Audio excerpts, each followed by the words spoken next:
اور میں اکابر علماء دیوبند کی وضاحت کر چکا ہوں. جب اکابرین علماء دیوبند کہا جائے تو اس سے مراد حضرت شیخ الہند کے بلا واسطہ تلامذہ، ان تک اکابر علماء دیوبند، ان کی رائے اکابر علماء دیوبند کی رائے ہے. اس کے بعد کے جو شاگرد ہیں اگر ان کی آپس میں دو رائے ہو جائے، ان کا اختلاف ہو جائے تو وہ رائے اکابر دیوبند کی ہوگی جو حضرت شیخ کے شاگردوں تک کی ہے.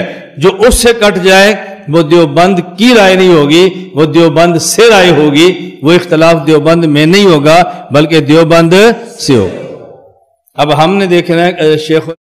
السلام علیکم ورحمۃ اللہ وبرکاتہ. شبہات کا ازالہ پیج کو سبسکرائب کریں اور بیل آئیکن دبائیں. سب سے پہلے